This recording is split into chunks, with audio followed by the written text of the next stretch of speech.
आप सभी का अभिनंदन, नमो नमः। हम नैषधीय चरित महाकाव्य के प्रथम सर्ग का अध्ययन करने जा रहे हैं। श्लोकों के अध्ययन से पूर्व ग्रंथ और ग्रंथकार का परिचय जानना आवश्यक होता है। तो उसी दृष्टिकोण से हम ग्रंथकार और ग्रंथ का परिचय पहले प्राप्त कर लेते हैं। प्रिय विद्यार्थियों, यह सत्य है कि संस्कृत साहित्य का भंडार महाकवियों की प्रतिभा और साधना संपदा के द्वारा निरंतर भरा जा रहा है और इसीलिए वो आज भी अक्षय है, सुरम्य है। इस महाकाव्य के रत्नाकर में यों तो विविध काव्यमणियाँ प्रकाशित होती रही हैं, किंतु उनमें महाकवि श्री हर्ष के द्वारा रचित नैषधीय चरित की छटा कुछ और ही है। वो बहुरंगी छटा है। चिंतामणि मंत्र के जप के प्रभाव से कवि ने ऐसी कुशाग्र बुद्धि प्राप्त की थी कि इस महाकाव्य में उन्होंने प्राय जीवन के सभी क्षेत्रों के महत्वपूर्ण तथ्यों को चित्रित करके इस ग्रंथ को बहुत ही महत्वपूर्ण बना दिया है, महिमा मंडित कर दिया है। आपको भावों की मनोहर अभिव्यंजना देखनी हो, कल्पना की ऊंची उड़ानें देखनी हो, सूक्तियों की हृदयावर्जक सूक्तियाँ देखनी हो, अलंकारों की सजावट देखनी हो या रसों का प्रवाह देखना हो, ये सभी यदि आप एक जगह देखना चाहते हैं तो आपको चाहिए कि आप नैषधीय चरित का अध्ययन करें और उसमें भी केवल और केवल आप नैषधीय चरित के प्रथम सर्ग का ही अध्ययन कर लें। ये सभी गुण आपको एक जगह मिल जाएंगे। और प्राय तो श्रृंगारादि रसों का प्रवाह, वर्णन जो है उनकी तन्मयता, कला की बहुविध भाव भंगिमाओं से आकृष्ट पाठक इस सर्ग को बार बार पढ़ते हुए आगे पढ़ने के लिए उत्सुक होते रहते हैं। और यही कारण है कि यह सर्ग प्राय एमए की कक्षाओं में अध्ययन के लिए लगा रहता है। और एमए ही नहीं, आप यूजीसी की परीक्षा नेट दोगे या राज्य सरकार की परीक्षा सेट देते हो तो उसमें भी निर्धारित पाठ्यक्रम में नैषधीय चरितम अवश्य रखा जाता है। नैषधीय चरित चूँकि संस्कृत साहित्य में 5 ऐसे महाकाव्य हैं जो पंच महाकाव्य के नाम से जाने जाते हैं। इनका काल क्रम इस प्रकार है। पहले रघुवंशम, पहले कुमार संभवम जो कालिदास द्वारा विरचित है, कालिदास द्वारा ही विरचित है रघुवंशम, ये 2 महाकाव्य। फिर किरातार्जुनीयम, शिशुपाल वध और नैषधीय चरितम। इनमें जो 5 महाकाव्य हैं, इनमें अंतिम जो 3 महाकाव्य है उनकी गणना बृहत्त्रयी के अंतर्गत की जाती है। बृहत्त्रयी इस ट्रिक के रूप में इसको किसी ने ही कह दिया जाता है। कि यानी किरातार्जुनीय महाकाव्य, शी यानी शिशुपाल वध महाकाव्य और नै यानी नैषधीय चरित महाकाव्य। आपको विदित होगा किरातार्जुनीयम महाकाव्य भारवी का लिखा हुआ है। शिशुपाल वधम जो महाकाव्य महाकवि माघ द्वारा प्रणीत है, और नैषधीय चरितम जिसका अध्ययन कर रहे हैं वो श्रीहर्ष द्वारा रचित है ही। तो ये तीनों महाकाव्य बृहत्त्रयी के भीतर आते हैं। और लघु त्रयी के अंतर्गत ट्रिक के रूप में ये लिख दिया है मैंने, रघु कुमार मेघ। रघु का मतलब रघुवंशम, कुमार का मतलब है कुमार संभवम। तो जो पंच महाकाव्यों के दो महाकाव्य है रघुवंशम और कुमार संभव, और एक है मेघदूतम। ये तीन महाकाव्य लघुत्रयी के अंतर्गत आते हैं। किसी भी महाकाव्य का जब हम अध्ययन करते हैं तो हमें एक चीज़ देखनी होती है कि उस महाकाव्य की कथा वस्तु का मूल आधार क्या है। ये महाकाव्य के बीज जो है, इस कथा वस्तु के बीज कहाँ मिलेंगे। तो नैषध की कथा का प्राचीनतम सूक्ष्म रूप तो शतपथ ब्राह्मण में मिल जाता है, वैदिक साहित्य के अंतर्गत है ये। इसके अलावा कथा सरित सागर,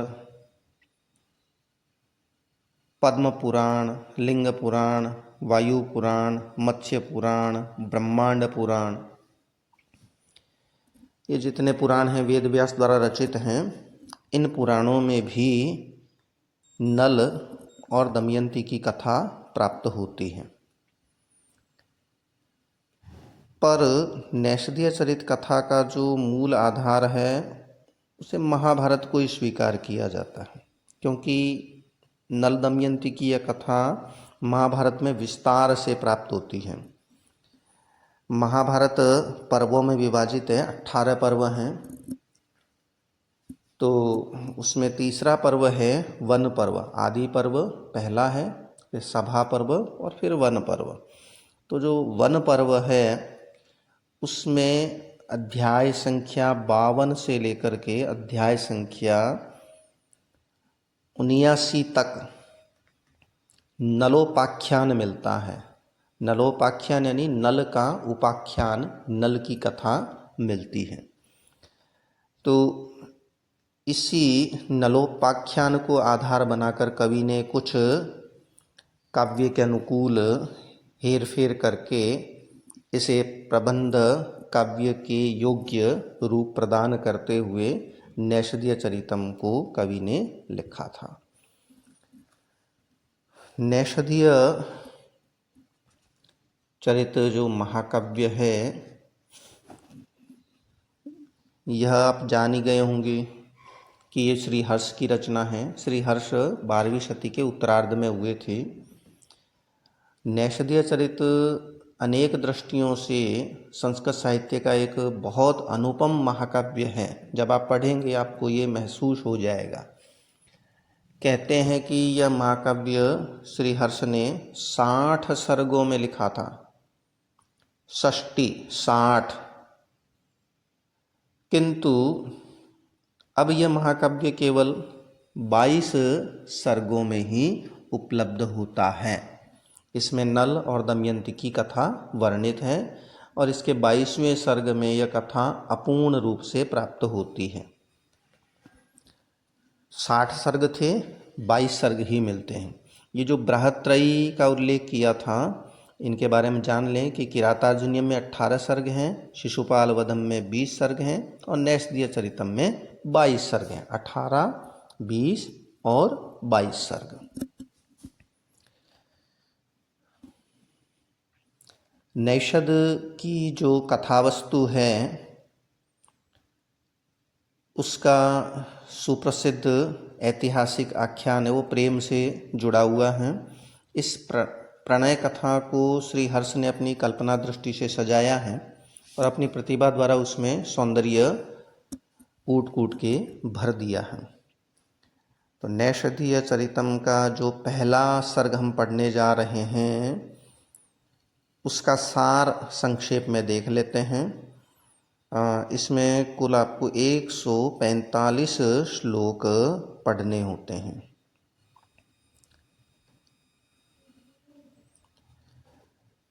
तो विदर्भ के राजा भीम की कन्या दमयंती निषद के राजा नल के रूप और गुणों को सुनकर उनके प्रति अनुरक्त हो जाती है। नल भी दमयंती का गुणानुवाद सुनकर उससे प्रेम करने लगते हैं। दमयंती के अनुराग से विह्वल होकर नल अपना मनोरंजन करने के लिए वन विहार के लिए निकल जाते हैं। वहाँ वन विहार करते हुए वे एक विशाल समुद्र जैसे विशाल सरोवर के पास पहुँचते हैं और वहाँ एक कुछ सुनहरे हंस हैं जो क्रीड़ा कर रहे हैं। उनमें से एक सुनहरे हंस को वो क्रीड़ा करने के लिए मनोरंजन करने के लिए पकड़ लेते हैं। हंस अपने को छुड़ाने में असमर्थ होकर करुण विलाप करता है। ये दृश्य बहुत अच्छा है जो इस सर्ग के अंत में मिलेगा। इससे नल का हृदय पिघल जाता है। दयालु राजा नल हंस को छोड़ देते हैं। ये इस प्रकार का कथानक आपको इस पहले सर्ग में पढ़ने को मिलेगा।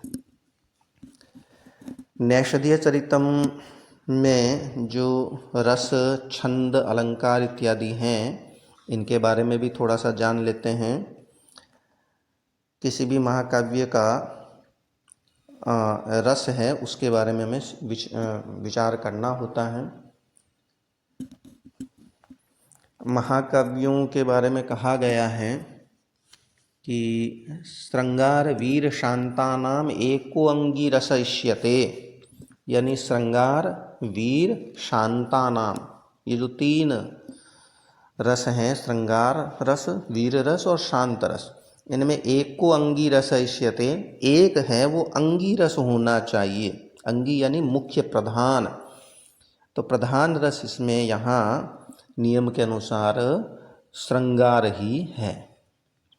चूँकि प्रेमाख्यान है नल और दमयंती का, तो मूल रस जो उभर कर सामने आता है वो श्रृंगार रस है।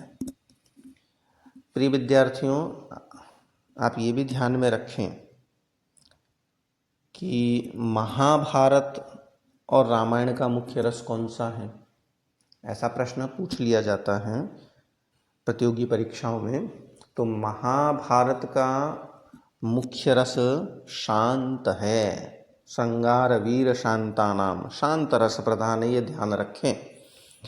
और रामायण जो आदि काव्य कहलाता है, आदि कवि वाल्मीकि ने उसे लिखा था, इस रामायण का मूल रस, अंगी रस, प्रधान रस करुण है। ये आप ध्यान रखिए। तो वापिस नैषधीय चरितम में आते हैं। तो मूल रस श्रृंगार है। हाँ, बाकी अंगानि सर्वेपि रसा, बाकी रस सभी होते हैं वो अंग रूप में होते हैं, गौण रूप में होते हैं। तो इसके अलावा करुण रस भी आपको इस पहले सर्ग के अंत में ही मिल जाएगा। इसके अलावा हास्य, क्रोध इत्यादि सभी रसों का परिपाक इसमें होता है। 9 रस होते हैं। छंद की दृष्टि से देखा जाए तो इस महाकाव्य में कवि ने 19 प्रकार के छंदों का प्रयोग किया है।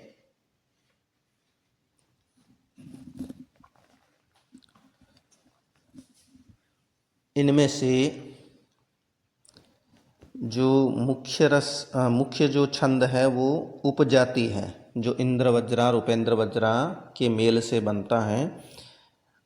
ये कवि को इतना प्रिय है कि 22 में से 7 सर्ग उपजाति छंद में ही निबद्ध हैं। इसके बाद वंशस्थ छंद भी कवि को प्रिय रहा है। 22 में से 4 सर्ग वंशस्थ में निबद्ध हैं। 7 और 4 11, यानी 22 में से आधे सर्ग तो केवल उपजाति और वंशस्थ छंद में ही निबद्ध हैं।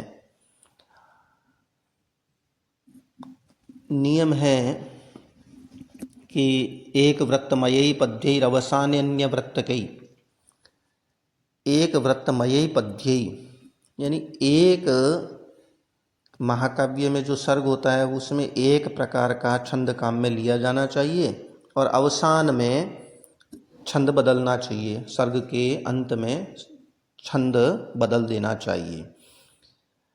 लेकिन अपनी सर्गों की जानकारी दिखाने के लिए उन्होंने इस नियम का अतिक्रमण किया और 12वें सर्ग में विविध प्रकार के छंदों का प्रयोग उन्होंने किया है। ये प्रश्न प्रष्टव्य होता है।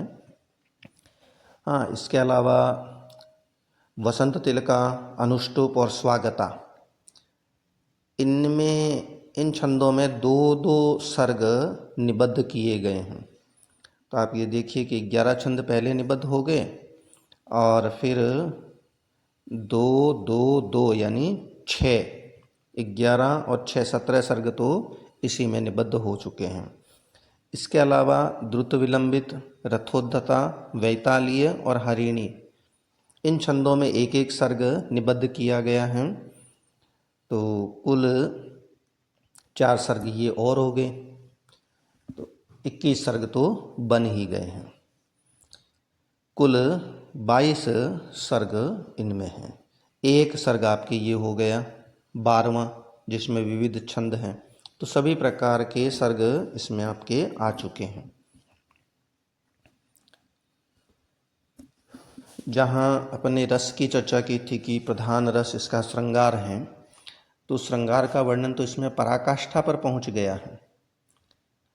18वें सर्ग में केवल नल दमयंती की काम क्रीड़ाओं का ही प्रदर्शन किया गया है और आगे 20वें सर्ग में भी यही चित्रित मिलता है। संभोग श्रृंगार के चित्र इसमें बड़े मनोहारी रूप से उकेरे गए हैं पद्यों के माध्यम से, और नायक हो चाहे नायिका हो, दोनों का ही नखशिख वर्णन इसमें मिलता है। हाँ, नैषद में जैसा विलासमय नखशिख चित्रण, नखशिख यानी नख से लेकर शिखा तक नायिका का जैसा चित्रण इसमें किया गया है, वैसा आपको कहीं नहीं मिलेगा।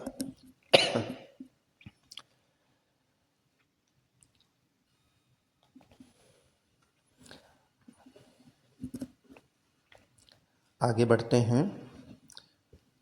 अलंकार, तो अलंकारों की दृष्टि से देखें तो प्रायः होना ये चाहिए कि अलंकार जो भी आए वो स्वाभाविक रूप से आए। नैषद महाकाव्य में आप नैषद शब्द भी समझ लीजिए, निषद देश का नाम है और उससे संबद्ध जो राजा हैं नल, वो नैषद कहे जाते हैं और इन्हीं को आधार बना करके महाकाव्य लिखा गया, इसलिए नैषद महाकाव्य कहलाता है। इसको नैषधीय भी कह देते हैं। तो इस नैषद महाकाव्य में अलंकारों का प्रयोग बड़ी दक्षता के साथ किया गया है। आप जानते हैं कि शब्द अलंकार प्राय 3 प्रकार के होते हैं, शब्दालंकार, अर्थालंकार और उभयालंकार। तो इनमें जो शब्दालंकार हैं उसके अंतर्गत श्लेष, श्लेष यानी जिसमें एक ही शब्द के एक से अधिक अर्थ मिल जाए, तो श्लेष का एक छत्रराज इसमें मिलता है।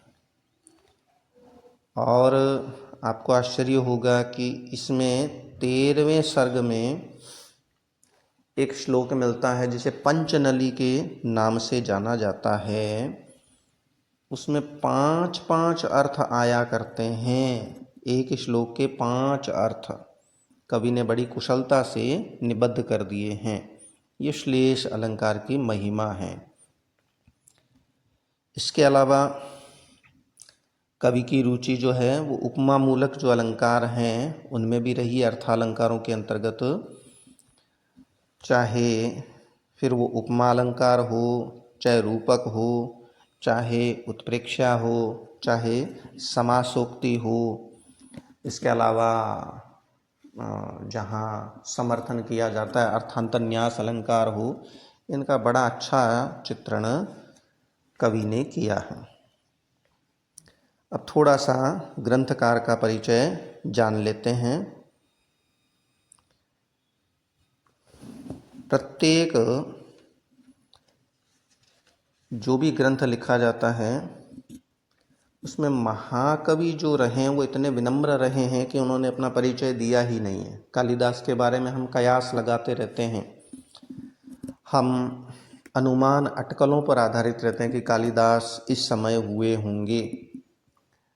उनके माता पिता के बारे में तो बिल्कुल जानकारी नहीं मिलती, लेकिन ये हर्ष का विषय है कि श्री हर्ष ने नैषधीय चरित के प्रत्येक सर्ग के अंतिम श्लोक में अपना कुछ न कुछ परिचय दिया है। माता पिता का नाम मिल जाता है, रचनाओं का निर्देश मिल जाता है। ग्रंथ के अंत में इन्होंने अपने आश्रयदाता की ओर भी संकेत किया है। प्रथम सर्ग के अंतिम श्लोक में भी आप देखेंगे कि वहाँ भी आता है, श्री हर्षम कविराज राजी मुकुटालंकार हीरः सुतम श्री हीर शुशुवे जितेंद्रिय चयम मामल्ल देवी चयम। श्री हीरः शुशुवे, श्री हीर ने शुशुवे मने जन्म दिया, और किसने? मामल्ल देवी चयम, और मामल्ल देवी ने। तो श्री हर्ष के पिता का नाम है श्री हीर और माता का नाम है मामल्ल देवी। राजशेखर सूरी हुए हैं एक कवि। इन्होंने 1348 ईस्वी में एक ग्रंथ रचा था, प्रबंध कोश। उस प्रबंध कोश में भी उन्होंने हर्ष के जीवन के बारे में वर्णन किया है। आप ये पुस्तकों में पढ़िएगा, बड़ा रोचक वर्णन मिलता है। हर्ष बड़े विद्वान थे। अब हर्ष के समय के बारे में चर्चा करें कि उनका काल कब होगा, तो राजशेखर सूरी ने जिन्होंने श्री हर्ष की जीवनी लिखी है, उसमें उन्होंने श्री हर्ष को राजा जयंत चंद्र की सभा का सभासद बताया है। और श्री हर्ष ने भी नैषध में लिखा है कि उन्हें कान्य कुब्ज के अधीश्वर से 2 पान और आसन मिलते थे। तांबूल द्वयमासनम च लभते यह कान्य कुब्जेश्वरात, ये हर्ष ने लिखा है कि यह जो हर्ष जो कवि हैं वो लभते मने प्राप्त करते हैं।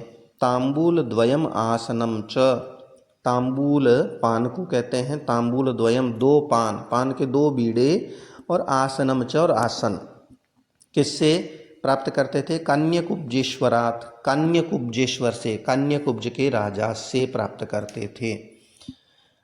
तो अब ये कान्यकुब्ज और कान्यकुब्जेश्वर कौन हैं वो जान लीजिए। विद्वानों के अनुसार जो कान्यकुब्ज है वो इस समय कन्नौज के नाम से जाना जाता है। उत्तर प्रदेश में एक जगह है कन्नौज, तो वही प्राचीन काल में कान्यकुब्ज कहलाता था। और उसके जो शासक थे, तो विद्वानों के अनुसार 1168 ईस्वी से 1194 ईस्वी तक शासक थे जयंत चंद्र। तो इनके आश्रयदाता जयंत चंद्र रहे हैं। इन्हीं जयंत चंद्र को अपन शॉर्ट में जयचंद के नाम से जानते हैं, जिनका पृथ्वीराज से संघर्ष था, जिन्होंने गौरी को आमंत्रित किया था और अंत में यह यवनों के हाथों मार डाला गया था। तो ये जयंत चंद्र इनके आश्रयदाता थे। जयंत चंद्र के पिता विजय चंद्र भी इनके आश्रयदाता रहे थे, और उनकी स्तुति में इन्होंने विजय प्रशस्ति नाम का एक काव्य भी लिखा था। निवास स्थान, अब निवास स्थान सभी जो प्रदेशवासी हैं वो हर्ष को हो चाहे कालिदास को हो, वो कुछ संकेतों के आधार पर अपने प्रदेश का सिद्ध करने में गौरव का अनुभव करते हैं। श्री हर्ष के निवास स्थान के संबंध में विद्वानों में कोई मतैक्य तो है नहीं। कोई उन्हें कान्यकुब्ज यानी कन्नौज का बताता है, कोई उन्हें वाराणसी काशी का बताता है, कोई कश्मीर का बताता है और कोई उन्हें बंगाल यानी गौड़ देश का बताता है। किंतु जब हम मैथिल कवि विद्यापति, जिनका समय 15वीं ईस्वी है, 15वीं शताब्दी, उन्होंने अपनी पुरुष परीक्षा ग्रंथ में ये स्पष्ट कर दिया है। उन्होंने लिखा है कि बभूव गौड़ विषये श्री हर्षो नाम कवि पंडित। बभूव हुए हैं गौड़ विषये, गौड़ राज्य में, गौड़ बंगाल को ही कहते थे, कि गौड़ विषये श्री हर्षो नाम कवि पंडित, श्री हर्ष नाम के कवि पंडित हुए हैं। कवियों में भी ये पंडित थे, कवि पंडित। अब हर्ष कोई और भी हो सकते हैं, तो आगे वो बताते हैं कि सच नल चरिताभिधानम काव्यम कृत्वा, और उन्होंने नल चरित नाम का काव्य रच करके, ये जो नैषधीय चरित है वो नल चरित ही है, और वाराणसीम जगाम, वाराणसी गए थे। तो इनके उद्धरण से स्पष्ट है कि श्री हर्ष गौड़ देशवासी हैं, बंगाल के निवासी हैं। श्री हर्ष की रचनाएं, एक प्रसिद्ध ग्रंथ तो हम जानते ही हैं, नैषधीय चरितम इन्होंने लिखा। राजशेखर सूरी के अनुसार तो श्री हर्ष ने 100 से अधिक ग्रंथ लिखे हैं। स्वयं हर्ष भी नैषधीय चरित के कई सर्गों में जो अंतिम श्लोक हैं उनमें अपने द्वारा रचित ग्रंथों का उल्लेख करते हैं। तो जिन ग्रंथों का उल्लेख उन्होंने किया है उनमें हैं नैषधीय चरित, स्थैर्य विचार प्रकरण जो दर्शन से संबंधित होता है, विजय प्रशस्ति, ये जयचंद के पिता विजयचंद, उनकी प्रशस्ति में लिखा गया मान सकते हैं। खंडन खंड खाद्य, ये भी दर्शन से संबंधित है। गौड़ौरविश कुल प्रशस्ति, चूँकि गौड़ देश के थे, बंगाल के थे, तो जो गौड़ौरवी है, गौड़ जो देश हैं उसके ईश कुल प्रशस्ति, राजाओं के कुल की प्रशस्ति उन्होंने लिखी है। अर्णव वर्णन, अर्णव समुद्र को कहते हैं, सागर को कहते हैं, इसका वर्णन भी किया है। छिंद प्रशस्ति, ये काव्य भी लिखा है। शिव शक्ति सिद्धि और नव साहसांक चरित, ये भी उन्होंने लिखे हैं। लेकिन हमारा दुर्भाग्य है कि इन 9-10 ग्रंथों में से केवल 2 ग्रंथ मिलते हैं जिनको हाईलाइट किया गया है। एक तो नैषधीय चरितम और दूसरा खंडन खंड खाद्य। इसके अलावा बाकी ग्रंथ उपलब्ध नहीं होते हैं। हाँ, एक ईश्वराभिसंधि का वर्णन भी उन्होंने किया है, ईश्वराभिसंधि नाम के ग्रंथ का उल्लेख भी उन्होंने किया है। तो वह श्री हर्ष की अंतिम रचना मानी जा सकती है।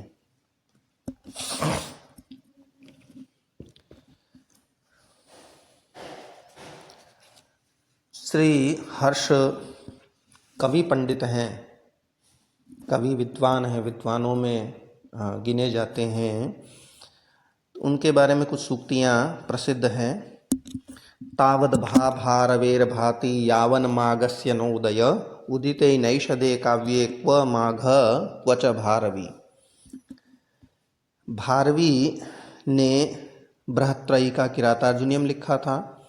माघ ने शिशुपालवधम लिखा था और श्री हर्ष ने नैषध महाकाव्य लिखा था बृहत्त्रयी में।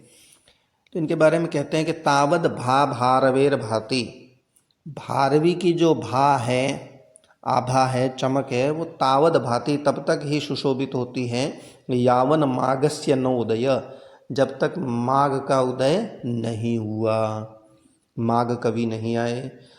लेकिन उदिते नैषधे काव्य, नैषध काव्य के सामने आने पर तो क्व माघ क्वच भारवी, कहाँ माघ और कहाँ भारवी, दोनों बहुत पीछे छूट जाते हैं। बृहत्त्रयी में यह रचना वास्तव में अतुलनीय है।